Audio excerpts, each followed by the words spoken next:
et bienvenue dans ce nouveau screencast consacré au pronom relatif, au rôle du pronom relatif. Nous allons prendre pour point de départ une phrase « La fermière voit renard qui emporte son coq ». Il faut d'abord, avant même de chercher la proposition subordonnée relative, chercher le pronom relatif. Le pronom relatif, c'est qui?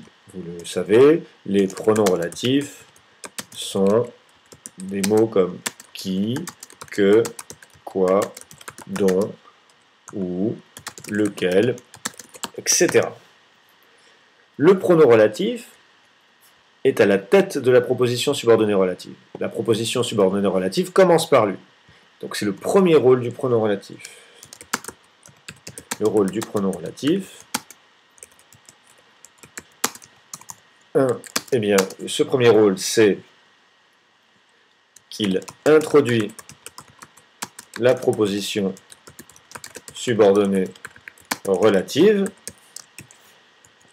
Ensuite, son deuxième rôle, eh bien, le pronom, comme tout pronom, reprend un nom ou un autre pronom. Ici, le pronom relatif qui reprend le nom renard. On dit alors que renard est l'antécédent du pronom relatif. C'est le nom, le mot que le pronom relatif reprend. Donc un pronom relatif a un antécédent. Il a un antécédent. L'antécédent, c'est donc renard. Je vais mettre un plus petit. Le voilà.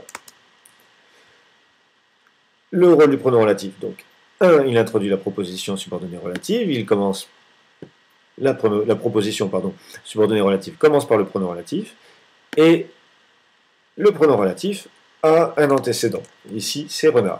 Quel peut bien être le troisième rôle de ce pronom? Eh bien, regardez la proposition subordonnée relative. Qui emporte son coq? Elle contient un verbe, emporte. Quel est le sujet de ce verbe? Qui emporte? Eh bien, c'est tout simplement qui. Le pronom relatif qui est sujet du verbe emporte. Le pronom relatif a donc une fonction. Il a une fonction. C'est-à-dire qu'il peut être sujet, et c'est le cas ici.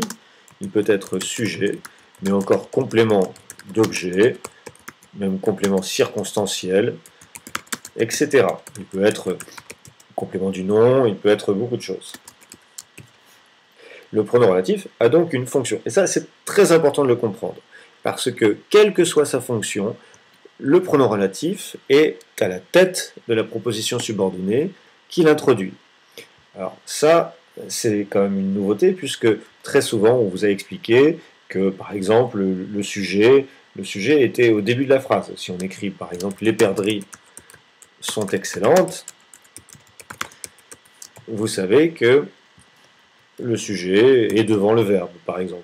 Ou si j'écris, eh bien, j'ai mangé les perdrix.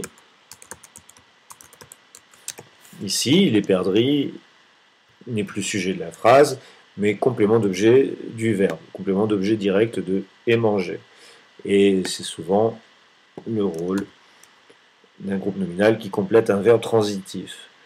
Donc, la fonction d'un groupe de mots dépend notamment de sa place. Ce n'est pas le cas du pronom relatif qui, quelle que soit sa fonction, est au début de la proposition subordonnée relative. Par exemple, si j'écris les perdrix que j'ai mangées, les perdrix que j'ai mangées étaient excellentes, eh bien, la proposition subordonnée est là, que j'ai mangé, et vous le découvrirez par la suite, la fonction de que est COD. Eh bien, qu'il soit COD, c'est-à-dire qu'il complète le verbe manger, quelle que soit sa fonction, d'ailleurs, eh bien, le pronom relatif est à la tête de la proposition subordonnée relative. Donc, résumons. Le pronom relatif a trois rôles, il cumule trois rôles. Il introduit la proposition subordonnée relative, c'est-à-dire que la proposition subordonnée relative commence par le pronom relatif.